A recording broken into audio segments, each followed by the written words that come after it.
focus on best in class, there's a real delicate balance. If you always put the client experience at the forefront, you will make good decisions. When chaos hits, you need to have a playbook.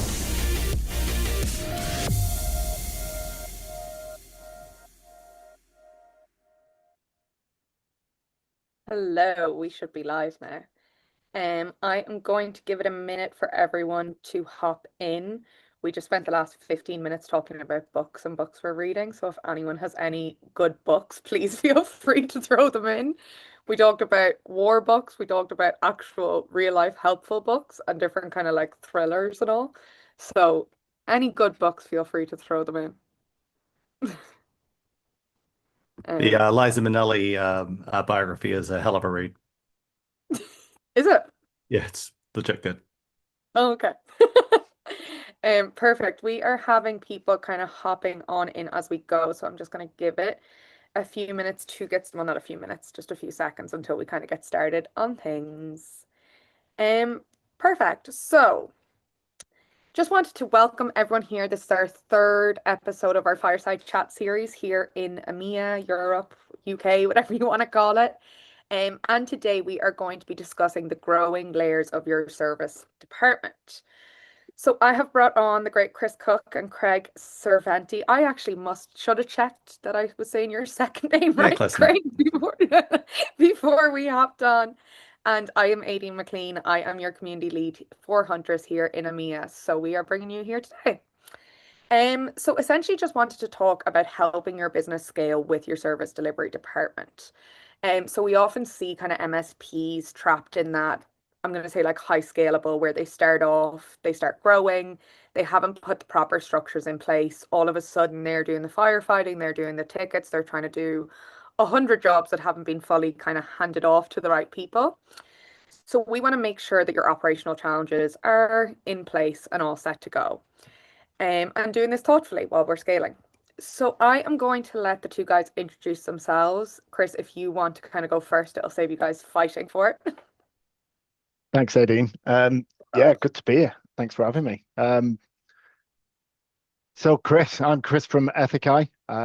We basically look at MSPs and we look at businesses from a vision perspective and then the people perspective. So who it is that the business wants to be, what it is that you're working towards, and then what functions do we need. So service delivery is very directly correlated to what it is that we do because it's an output of everything that we're doing. So yeah, everything I do is for the channel. Love the channel. It's great. Amazing. Craig, if you want to introduce yourself. Yeah, hi, Craig Serventi. I'm service delivery team lead for RX Align. I think also my job title is sometimes described as a client experience manager as well.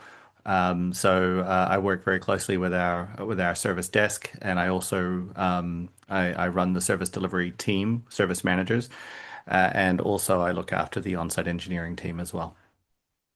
Amazing. Thank you, guys. So just so everyone kind of knows what to expect in this, I obviously have an outline of different ways we're going to go through it. So starting off by the defining, the growth, and kind of going through there. There is a Q&A function, so feel free to hop in there if there's any questions that you guys want to ask the guys. And there also is a chat function, so feel free to kind of hop along in there. I'll be following along in between talking. So feel free to kind of use them as much as you guys want. So there is a poll question going to go out now. We have someone in the background who's going to send that out, essentially on, do you currently have a formal service manager role in your MSP? So we're going to let that kind of go around and then we're going to get started. So today I want to start off with clarifying what is a service manager and what does it truly mean in the context of growing an MSP. So this is always fun. So first questions first, guys. Is it purely technical or is it along the more people and process management side of things? Shall I go, Craig? Yeah, go nuts, mate. Go nuts. Okay. Okay, in answer to your question, is it purely a technical role? The best service delivery managers and service managers that I have come across, and this is just the ones that I've come across, have largely not been from a technical background. there's a different skill set required. They can work, but they tend to be asking two different people to do two different things. So yeah, I'm sure I'm going to have a lot of people disagree with me, but that's what I see. I think that, to name a couple from the industry, there's Bev from Beverly Lou from Elastic IT in America. She runs a service desk. She's not technical. She picks up what she needs to know. She understands what she needs to look at, and she understands the people. There's Henry from Evron. Same thing. He understands the people. He doesn't come from a technical background. Everybody I know who really excels elevate a little bit from the position. Okay. This is Craig. I know you're saying people might, or Chris, you're saying people might disagree with you. This is why we have two people on, so somebody can disagree with you if they need Good. to. I like that.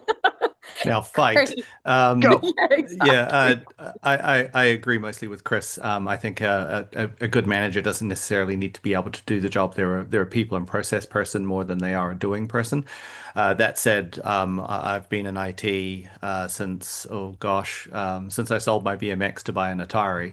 A long time now, and so I come from a technical background. I've done everything from service desk engineer to on-site engineer to systems administrator to technical account manager to service delivery manager to finally to a more management role. One of the things that I enjoy doing is both, well, not enjoy, but one of the things I think I bring to the role personally is that I shouldn't, but I can get involved in the fix. That said, with my service delivery managers, I'm very quick to point out that your job is not to do the fixing. Your job is to manage the people who are doing the fixing. So don't buy a dog and then howl at the moon. What's the purpose of that?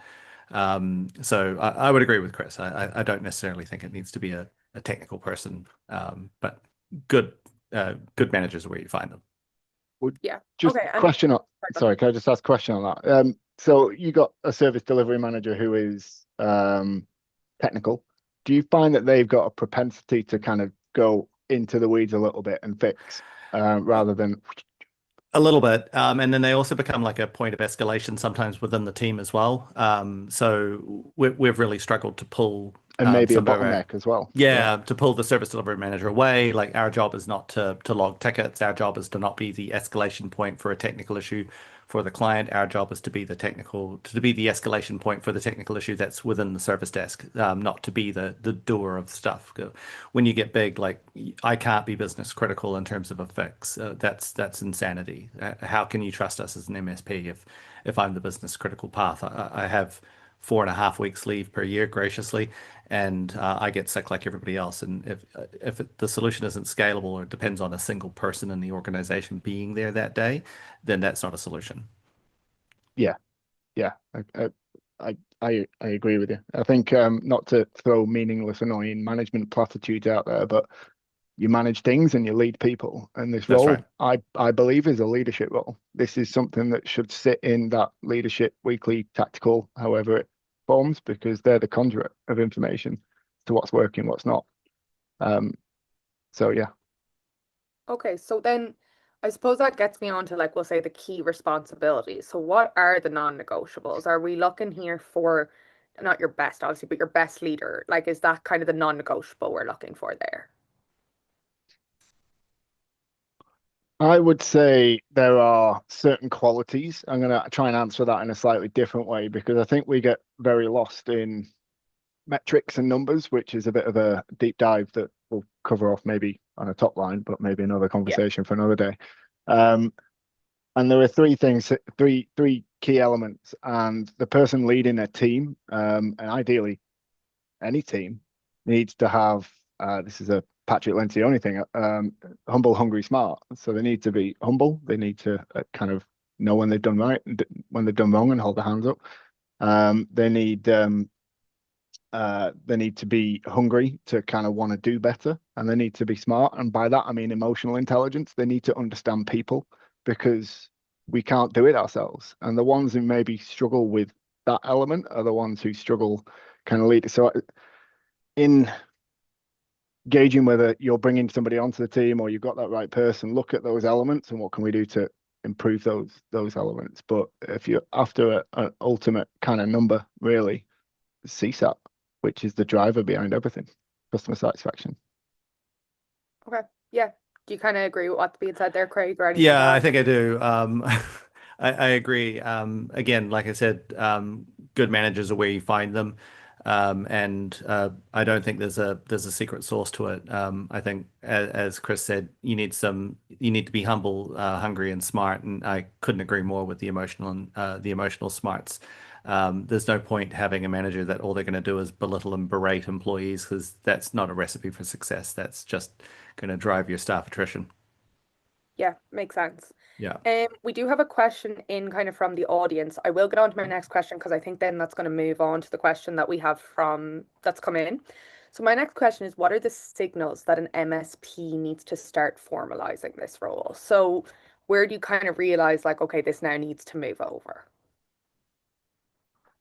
I can try and answer that.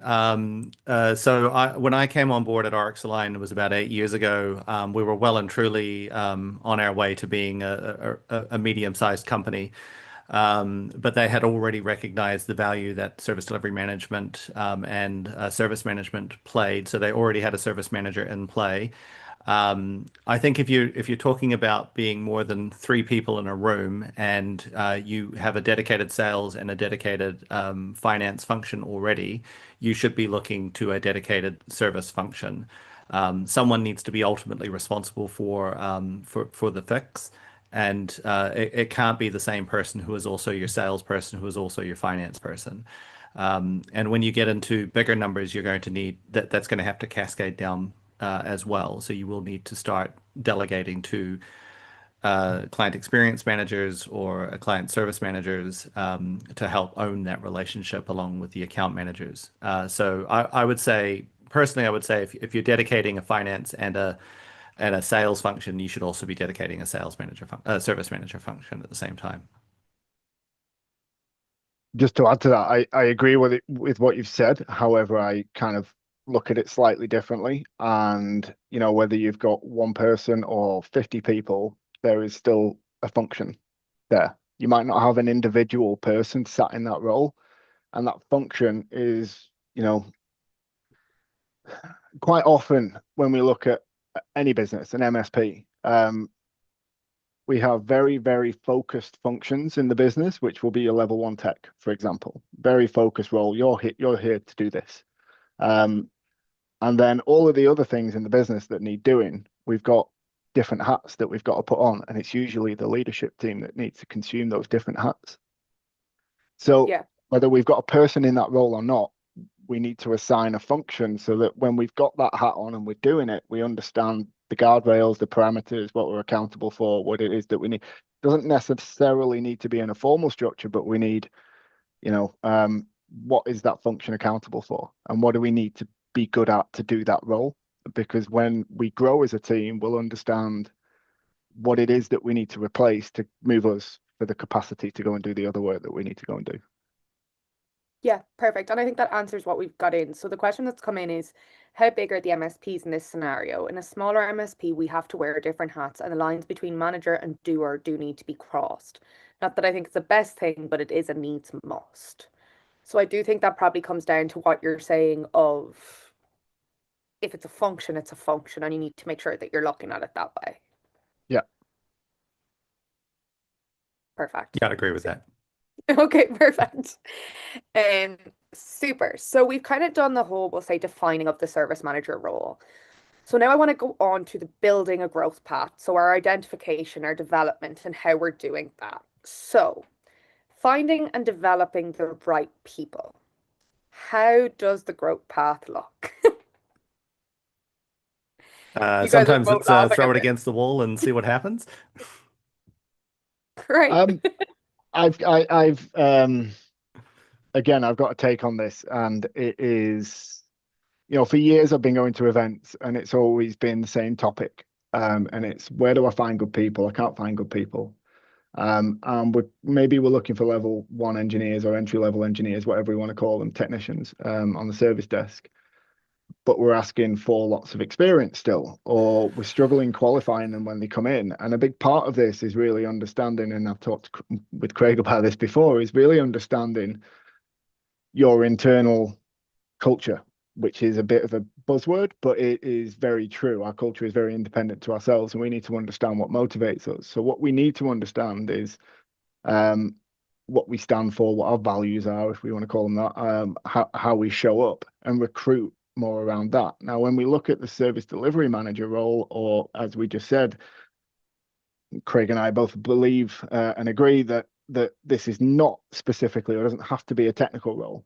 So if we go, well, level 1 needs to go to level 2, needs to go to level 3, needs to go to service delivery manager, well, it's kind of like, look at it from a sales perspective. We get a really good business development manager who's excellent at sales, quarter in, quarter out, smashing their targets. And we go, we're going to promote you and put in a role where you're not doing any of that anymore. Now what you're doing is leading a team of people to go and do that, and you're looking at numbers and budgets and stuff. So we're asking them to do something different. So I think my take on this, and then I'll hand over to Craig to get his opinion, is if we define a function as to the accountability and put tiers in that function because they want to do more, a level 1 doesn't necessarily want to do what a level 2 does. They may love going off very specific guidance. They like doing that first call. They like speaking to the clients. They don't like deep diving. So let's put maybe 2-3 tiers in there where they can earn more money by adding more value, and do the same for 2 and the same for 3. So you kind of tier each function out. It doesn't have to be overly complex. You just need to understand the parameters of that role as an entity. Yeah, interesting. Like they could be a senior L1 as opposed to having to become an L2. Yeah, that makes sense. Yeah, I'd much agree rather with have that. a senior L1 than a rubbish L3. And I think there's also a risk that certainly I've seen within within Oryx Align, that we're out there looking for these unicorn engineers that want to be paid nothing but have 15 plus years of experience and a case full of Microsoft certifications, and they're currently not working, and they're desperate to start on Monday. They don't exist. So again, I do a lot of recruiting. I'm recruiting right now. And so we always struggle to find good people, and I hate to say it, like once they pass the technical tests, and once they've got the qualifications, you've seen the CVs and you've done the background check on them, et cetera, like there is almost a bit of a vibe check to make sure that they are going to fit with your organization, and they're not just going to be chalk and cheese on Monday morning and not get along with everyone, and they're going to be miserable before long, and they'll be out the door looking for something else. So yeah, and then as Chris suggested, there are people that are super happy being in a first line role. Just they've got firefighter syndrome. All they care about is being in the thick of the fire and putting out the fire.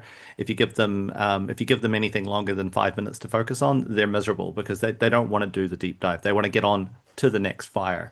So yeah, 100%. Finding good people, recognizing what their skill sets are, recognizing what their strengths are, stop focusing on what people's weaknesses are, and instead use them the best way that you can, and the way that they want to be, the way that they want to work. So that would be my number one advice. I mean, I've found great engineers in the strangest of places. My favorite find was a barista at Pret. And for those who are out of the country, a Pret in the UK is ubiquitous as a Starbucks in the United States. It's coffee and sandwiches. And he was working as a barista, and he had a CCNA, and he was desperate to get a job, but no one would look at him because he didn't have in-country experience. And I hired him. He's happy as Larry. He's working really hard, and he's turned out really great. And that's a success that I'm proud of to this day. We took a chance on him, and he worked out. So. And just listening to you, I was thinking, well, if the people are listening and they were thinking, how would you do that? How do we actually tangibly work out whether they're going to be a fit, whether they're going to enjoy that kind of work? And although I asked the question, my response to my own question here is the working genius works really well for this. This is not another psychometric test. So the 6 types of working genius by Patrick Lencioni is a model that helps understand what our own genius areas are. And this is not about what you can do and can't do. This is a really quick 40 questions that are quite very well curated. I think they've done like 1.6 million of these now. And it's you basically got, am I all the way down here in tenacity, which is low elevation? I want to kind of get things over the finish line.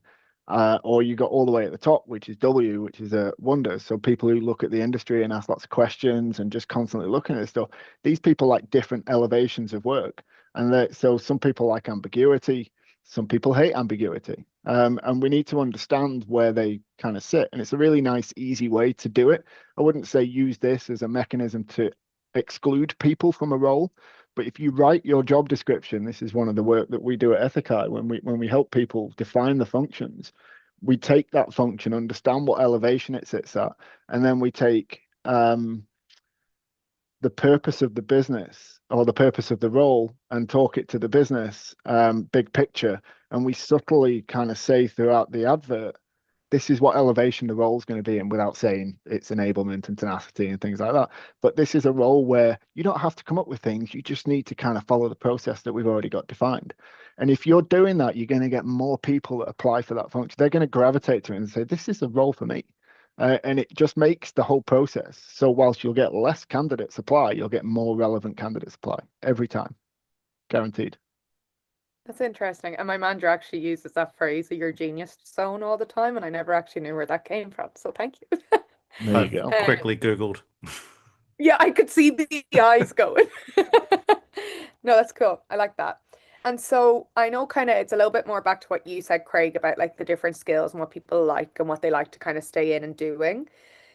Is there skills, soft skills, we'll say, that you see within technicians or you see within the team that you go, maybe they would be better suited in service delivery management, or maybe they would be really good at it?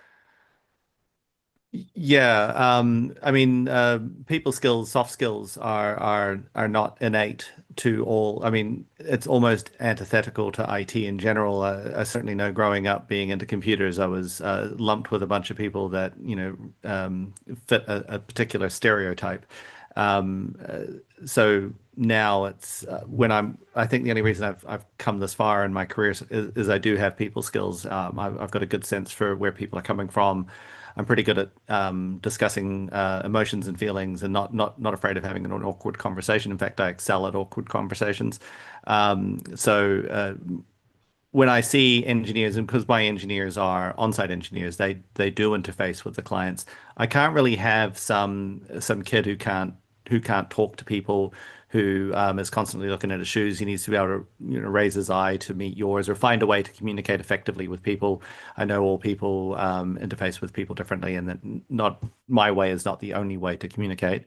But yeah, I think that's an important aspect. And so when I see that in an engineer, I try to develop that. One of my service delivery managers was an on-site engineer, and I recognized that they had the potential to grow into a good service delivery manager. So I gave them the opportunity, I gave them the pathway, and they took it. And now they're very successful in that role. So I would just say the ability to talk, the ability to listen, more importantly, and the ability to come across as sincere and trustworthy. And those are very soft skills that if you don't realize you have them, you should cultivate them. But yeah, sorry, does that answer your question? I think it does. Yeah, no, it does. It does, absolutely. And I just have a little bit of a follow-up before I let Chris jump in and talk. And when you kind of saw someone that you went, yeah, you're good, and I think you'd be great in this function, what did that development look like? Did you give kind of ABC steps to go do that, or did you just take them under your wing, or what kind of advice there? Oh, well, we started, I mean, as per everything, it starts with a conversation. So we sat down and had a chat about what their future at the company looked like, and what their goals and aspirations were. And it became relatively obvious that they weren't really interested in becoming some super technical genius. They were just they had aspirations elsewhere. So we discussed it and we talked about it, what it would look like. And then I took that away and made sure that there was enough space within the team that I could create that role. And once I had all of the business parts of that ironed out, which took literally a year, we were able to start talking about like what would that look like if you came on. And we took them through and met the team. Well, they were well known to the team, but we talked about what that would look like in the role. and then we just brought that up. So it was, in this particular instance, it was less about someone putting their hand up and going, I would like Okay. to transition to that. And it was more a case of, I see someone that could do this job and I think they'd be good at it. And then targeting in on them, and then raising them up and putting them up into the next level, so to speak. So I don't think there was a particularly structured way to do it, and I don't recommend people out there just start looking around their business going, oh yeah, that person is just arranging the flowers over on the desk. I think they'll make a great CTO, and then pushing them into that role. That's definitely not what I'm suggesting, but yeah, recognizing talent within your own business, and that just means having relationships with people, professional business relationships, obviously. Yeah, of course. Chris, I'll kind of go back a little bit to the beginning of that, of any qualities or soft skills that you kind of recognize or would see and advise an MSP to, I suppose, not cash in on that, but use them skills to their advantage. Yeah, before I answer, I just wanted to say around Craig's point that Yeah. everything that he said reinforces how important it is to get that person who's leading the function of service delivery manager right, because this is not here's a playbook, go and follow it. It's the same for every MSP. Every business has their own culture, and it's about understanding that what makes you guys different, and that's then reinforced by that leader, by that service delivery manager. So really kind of making that yours and making it work for you. Because one person for this MSP over here might go, I'm going to go and work in this company because they seem to do it better, and they go and join it and they hate it because it's they're just not a fit there. And it's about kind of harnessing that. And also there's a rule, I think you're the sum of the 5 people that you spend the most amount of time with. And, so it works professionally and in personal life as well. Which is you end up mimicking the people. If you see something that's negative, look at the 5 people that you spend time with and then go, actually, that person's a negative influence on me. Maybe they're not good. And if you've got a team of people who aren't just kind of square pegs in round holes and you've got different shapes all over the place, they're a team that actually work well together, then the new addition will either gravitate to it or they'll not. So yeah, there's some of it that is a trial and error, which is one of the reasons we do probation periods. We can't get it right every single time. But going back to the question you just asked me is soft skills. I prefer to call them human skills, really, rather than soft, personally, but that's just semantics. Back to what I said before. I don't think humble, hungry, smart is just for leadership. It's for everybody. And we need to identify where weaknesses are, or opportunities are, shall we call them, and what we need to work on. So yeah, being able to talk to people is just the most important aspect, really, of the role. And actually listening. So the 80-20 rule, listen more than you speak, because every person that you come across, and it's not just tech, it's everything. Every person that you come across wants to do one thing. Most people wants to do one thing more than anything else and talk about themselves. And if you give the opportunity to do that and do some active listening and really understand body language and what people are actually saying behind the words, that's a skill in itself. And there's plenty of courses you can go on to do stuff like this. I know Empath Cyber have got lots of stuff like this, that they help people. The whole point of it is empathy behind cyber. That's why it's called it. So yeah, really kind of the focus of that person, because let's be honest, the hierarchy of a business is not CEO down to the bottom of a level 1. Actually flip it on its head. The most important people are the people who are directly in contact with your clients, with your end users. They're the ambassadors of your brand, and you need these people to live and breathe the business. Yeah, and that is kind of a different part that I was going to go with that then, is in terms of business acumen. Like, it's great we have like the human skills and we have like all them kind of skills that sit within them. But whenever it comes to business acumen and we're talking like financial metrics, we're talking within the business, how much of that needs to be cultivated, or how much of that is being shared, we'll say? I've just talked. I'll let Craig talk for a second. I can go if you business want. acumen. It's up to you. No, that's fine. How much business acumen? I think so. At Oryx, we have we try to push a lot of the business side of the company to all members of the team. So there is a constant discussion about profitability, top line versus bottom line. We talk about the cost of doing business with clients, and how some clients are more expensive to service than other clients due to the amount of time we end up spending on them. So I think everybody at RX has a really good understanding, or at least maybe not a good understanding, but at least a passing understanding of the business side of it. But I mean, as a service delivery manager, I'm very quick to stand back and go, well, that's an account manager problem. So the account manager can deal with that. But yeah, I think it is important that everyone from the first line person all the way up has a reasonable understanding of how the business actually works. Because then everyone at least is pulling in the same direction.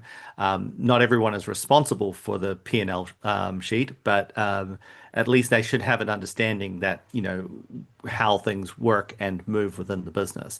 Do they need to be chartered accountants? Absolutely not. But do they need to understand some of the lingo that's being thrown around? I think that's just a good life skill. So yeah, I would say I think it's important, but I wouldn't say it's the be all and end all. Again, I hope I've answered the question. No, you did. Yeah, no, that makes perfect sense. Absolutely. Okay. I Nailing it.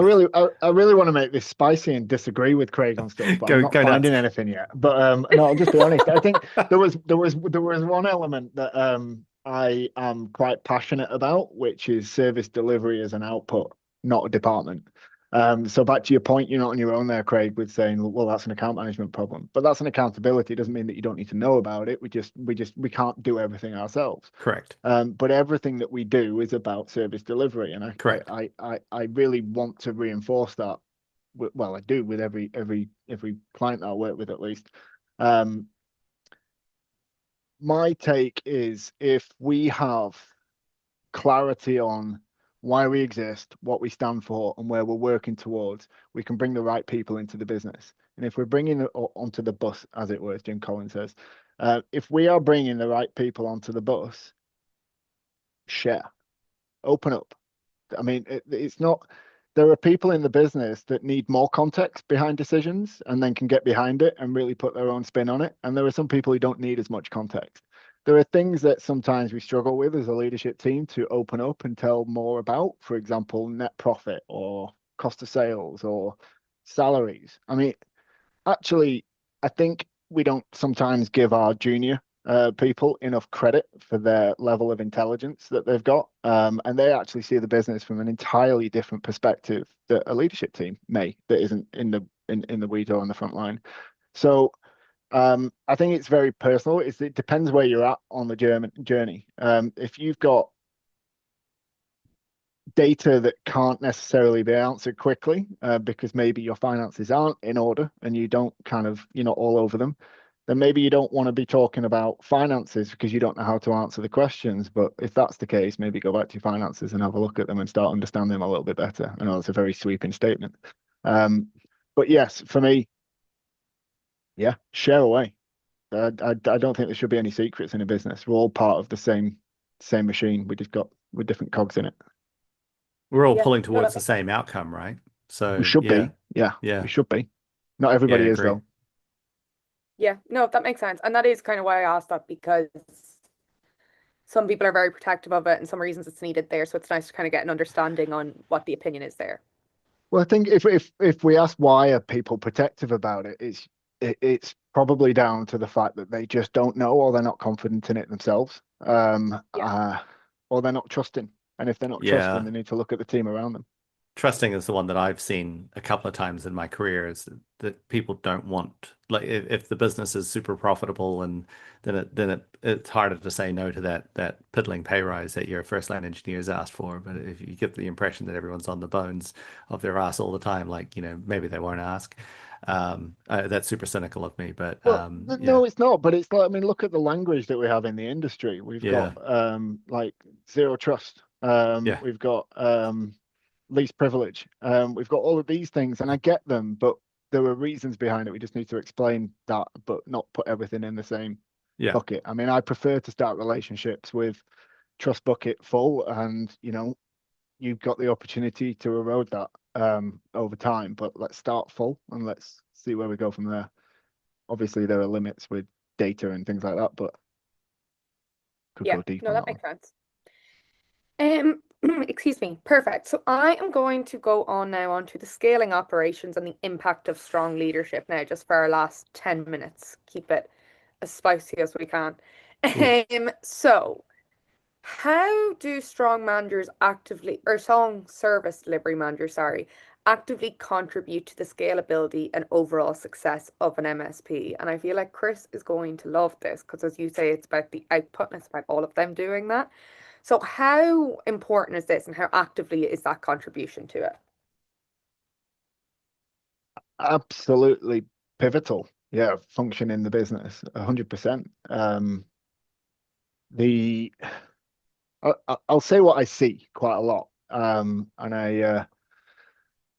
I've learned the hard way with this, with some of the work that we do, which is KPIs, metrics, scorecards, dashboards, things like that. And we look at some amazing wealth of information out there in the industry by some of the great work that, service leadership and things like that, all these metrics that we've got out there that we can do.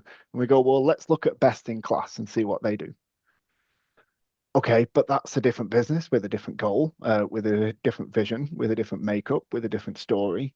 And they're at a different stage of their journey. And what we don't see is anything behind the scenes there. So it's great to benchmark if we're looking at certain numbers, but don't let that define what it is that we're measuring. What we should be doing is going from I talk about meetings a lot. And it's not because I love meetings, it's because meetings are there, they are the work a lot of the time. And the meetings are there to cascade information. But we need to understand what information that we're cascading at what time, back to the elevations that we talked about before. So as opposed to just taking a dashboard and a scorecard that we're reporting in on and saying, these are our numbers and we're just going to go off data. What we're going to do is we're going to do our daily huddles and we're going to listen to our engineers. This is what they're focused on today. This is what they did yesterday, and this is what they are stuck with. This is their blockers. This is actively stopping them from moving forward. And we're going to start building up a picture of these things and saying, okay, these are the things that are stopping our service delivery moving forward. What do we need to start measuring on a weekly basis to stop these things from happening? And building something dynamically against, because a scorecard or a dashboard is not a stone tablet. This is something that's dynamic with the business and it's very personal to you. So as opposed to kind of going, I don't know, we're going to look at mean time to resolution or acknowledgement or FCR or whatever it is that we're looking at. Let's look at the problems that we've got. We can still have the metrics and gauges because all this is great information to drill into when things aren't right. But what actually is the problem that we're trying to solve based on the metric that we're working towards and what we're focusing on? I don't know if that answers your question, but that's Yeah, what no, it does. I see a lot. Yeah, absolutely. And that's what's going to help it kind of get better every time. If we're sitting every day and going, what are our blockers from yesterday? You're going to be able to move forward rather than someone sitting on their And by the seat way, still stuck. this isn't just service desk. This is everybody in the business should do this. Everybody. Yeah. We're all human. We're all part of the same, have the same challenges. Yeah, absolutely. Craig, anything you'd like to add there? Just that I agree with Chris. Good service managers are absolutely critical to scalability within the business. And I would say also as well, just like because I can be critical of service managers because I am one. I think it's really important that service managers learn to delegate as well. Like you have capable teams. You are not the only smart person in the room. I guarantee you are not the only smart person in the room. So if you've built a capable team, then you can delegate work functions out to the team. You are not the only blocker in the room. Make sure that you don't become that blocker in the room. So I'm really I think my team would probably agree that I'm really good at delegating to them and then going Too off for good the at afternoon delegating. yeah, I'm really good at it. Get out of here. But yeah, I would just say yeah, Chris is right. Critical business. It's not just service desk as well. He's absolutely right. It's across the business. Yeah. Uh, And Have go on, you Craig. ever heard of a guy called Jean-Philippe Sasilovich? No. Okay, so this guy is Gordon Ramsay, and he said this himself, would not be the person that he is without Jean-Philippe. Jean-Philippe is his maitre d' from when he was like 17. And essentially in that world, that is your service delivery manager. Right. Now, he's not a chef, but what he's doing is he is on top of every customer that comes in, every he's front of customer. house. Absolutely, yeah. He's Yeah. the service delivery manager in the Or business. I should say their front of house, but yeah. Therefore, yeah. Not anymore. I think he's retired now. But you know, every successful business has somebody owning this, regardless of what industry that you're in. I'm really kind of thinking of that as the, under promise and over deliver aspect. I was listening to a podcast, I think it was called Nudge, that somebody referred to me. And it was like, well, what do we do to give the lasting impression? So like the last thing that they do is they put a bill on the table, but they don't, if you do it at the wrong time, you're forcing them out. If you do it too early, you're forcing them out. If you do it too late, you're making them wait. So when's the right time? And what they do is they just started bringing over it was like a bottle of brandy, essentially. It's just high end. So they bought like a really expensive bottle of brandy over with the things, which was free. It's all complimentary, but they came back every time.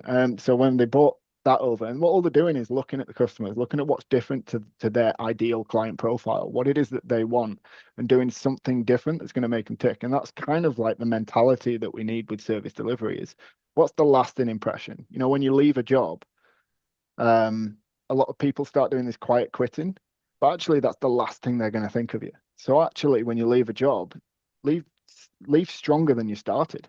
That's the lasting impression. People don't remember what you said, they remember how you made them feel. Yeah, I'd agree with that. Yeah, it makes perfect sense though as well. A quick one for you, Chris, that I want to hear. I know Craig said he can say it because he is one, but what is your, do you see any kind of common hurdles that you see service delivery managers fall down to, or any kind of information there and how you'd overcome them?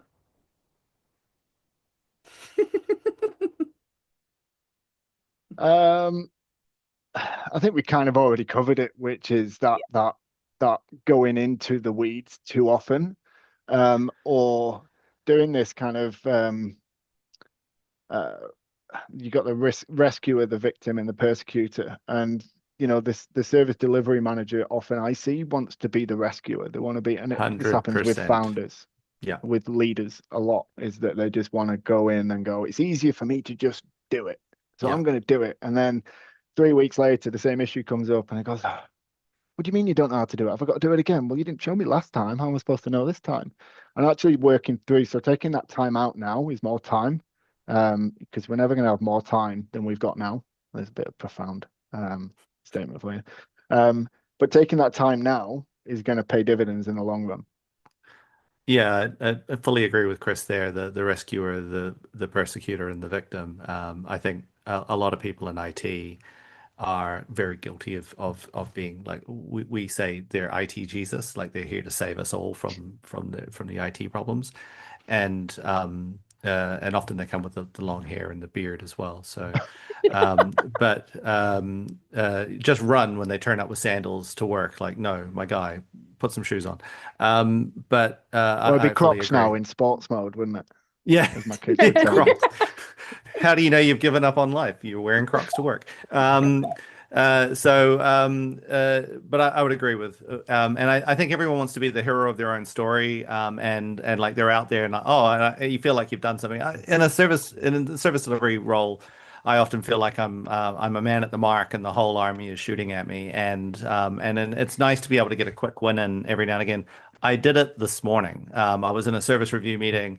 A client was having an issue, and I knew I had the tool set to hand. I had the skill sets, and I could it's done. And so we no longer have to talk about the fact that you don't have this application installed. And I get to close the ticket. And so you get that little shot of endorphin. You've closed something. It's hit SLA.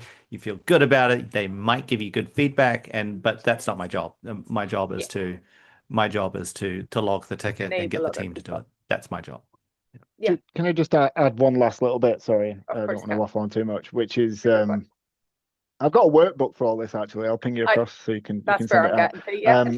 But it's when we are in that rescuer mode and we jump in to fix him, we're very much more kind of tactical and granular. So we can't see through the trees and we can't put our head above the parapet. And when we don't put our head above the parapet, what we don't see is all the amazing things that people are doing in our team to stop problems from happening. We're only actually looking at the things that have happened and we are being reactive on. So then we build a culture of celebrating every time somebody has